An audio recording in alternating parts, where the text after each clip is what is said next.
కాళహస్తి ఎడదామా, కాశీ పెడదామా అని ఆలోచిస్తాం, కానీ ఇంట్లో కూర్చొని ఒక గంట సేపు జపం చేద్దామని మనం ఆలోచించాం. We are very busy. కాళహస్తికి బిజీ లేదు, కాశీకి బిజీ లేదు, వెళ్ళిపోతాం ఇక్కడ. ఎందుకంటే అందరూ వెళ్ళడం, కబుర్లు చెప్పుకోవడం, ఈ రాగద్వేషాలు మనకు బాగా ఇష్టం. ఇంట్లో కూర్చోవడం ఇష్టం ఎలా ఉంటుంది?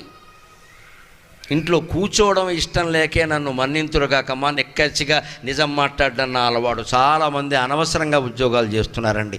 అంత సంపాదన అవసరం లేదండి. మానేయించండి. మగ ఆడ ఇద్దరికీ చెబుతున్నాను నేను. చాలామంది అనవసరంగా చేస్తున్నారండి. అంత అవసరం లేదండి.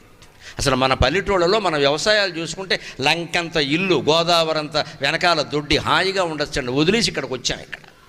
ఇక్కడ మొత్తం భవనం పక్కన భవనం, ఎక్కడ చూసినా కూకటపల్లి అంటే గాడ్రేజ్ షోరూమ్, బీరువాలే మొత్తం అన్నీ కూడా. బిల్డింగ్స్ అన్నీ బీరువాలే, గాడ్రేజ్ షోరూంలో బీరువాలు ఉంటాయి అలాగా. అందుకే మాకు ఈ మధ్య కొత్త ఇంట్లోకి మారదామంటే కూకటపల్లి వచ్చి 3 రోజులు తిరిగాం. వద్దు బాబు ఇదంతా అని చెప్పేసి ఎక్కడో దూరం వెళ్ళిపోయాం.